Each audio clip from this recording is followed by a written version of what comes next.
Lots of people in Maine still build their own homes or camps, and some build their own boats. Not many build their own airplanes. A man from Bodenham wanted to recreate a piece of flying history, and he did it with a little help from his friends. Here's News Center Maine's Don Kerrigan. You don't want to pass that up. Nick Knobil has always loved airplanes. He built models as a kid and didn't become a pilot till age 30. But does all that explain this? Something I always wanted to do since I was a little kid. Really? It's a second childhood.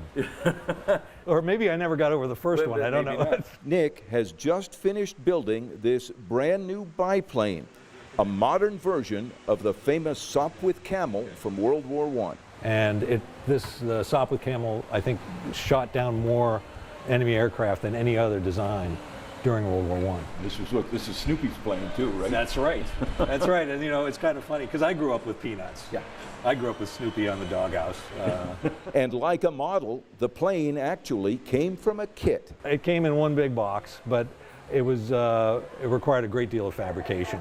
It was full of parts and raw materials and an instruction book. Did you see one of them or fly one of them before getting the kit? Never. And if you think the whole idea of building and flying your own airplane is intimidating, Nick has done it before. He says he built this fast, acrobatic RV-8 nearly 20 years ago. Let's go straight.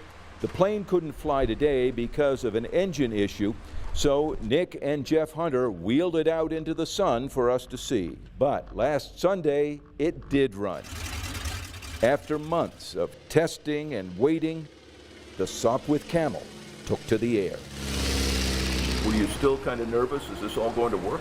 Nervous isn't the right word. I was very focused on what I was going to do if, in the event of any misadventure on the aircraft, where I was going to go if things broke, or if the engine quit, or. And if he wasn't nervous, some of the crew was, like Jeff. I loved it, and it was truly overwhelming to see it fly for the first time.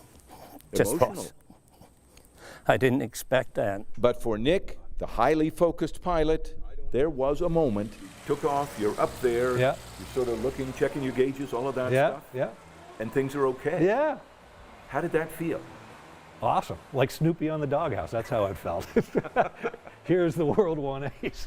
The engine will be fixed. The overheating issue will be solved. Nick plans to fly the Sopwith Camel to the Owl's Head Transportation Museum.